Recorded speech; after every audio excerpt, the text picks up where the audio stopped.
மே 31, 2026 இன்றைய நாளுக்கான இறை வார்த்தை.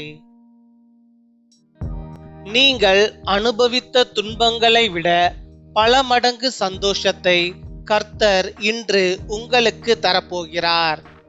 The Lord is going to give you joy far greater than the sorrows you experienced.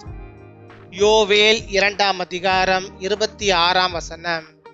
Joel chapter 2 verse 26. நீங்கள் சம்பூரணமாய் சாப்பிட்டு திருப்தி அடைந்து உங்களை அதிசயமாய் நடத்தி வந்த உங்கள் தேவனாகிய கர்த்தருடைய நாமத்தை துதிப்பீர்கள். என் ஜனங்கள் ஒருபோதும் வெட்கப்பட்டு போவதில்லை. என் அன்பு சகோதர சகோதரிகளே, இந்த மாதத்தில் நீங்கள் பல போராட்டங்களையும் கண்ணீரையும் அனுபவித்திருக்கலாம். சில ஜெபங்களுக்கு இன்னும் பதில் வராமல் இருக்கலாம்.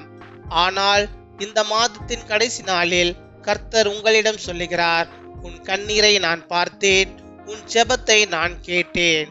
நீங்கள் அனுபவித்த வேதனைகளை விட பல மடங்கு ஆசீர்வாதமும் சந்தோஷமும் உங்கள் வாழ்க்கையில் வரப்போகிறது.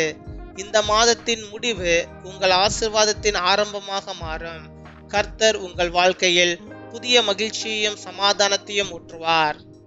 You will have plenty to eat until you are full, and you will praise the name of the Lord your God, who has worked wonders for you.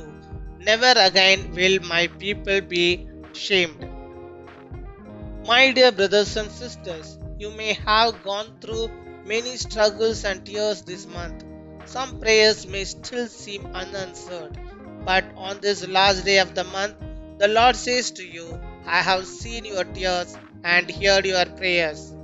Blessings and joy greater than your pain are coming into your life. The end of this month will become a beginning of your blessing. The Lord will pour new joy and peace into your life. பின்வரும் ஜெபத்தை நாம் யாவரும் பயபக்தியோடு ஏறெடுப்போம். அன்பான பரலோக தந்தையே, இந்த மாதம் முழுவதும் எங்களோடு இருந்ததற்காக நன்றி. எங்கள் கண்ணீரை சந்தோஷமாக மாற்றும். நோயாளிகளுக்கு சுகத்தையும் பலத்தையும் அளித்தருளும். வேலை தேடுகிறவர்களுக்கு நல்ல கதவுகளை திறந்தருளும். வருகிற புதிய மாதத்தில் புதிய ஆசீர்வாதங்களை அருளும். இயேசுவின் நாமத்தில் ஜெபிக்கிறோம். ஆமென்.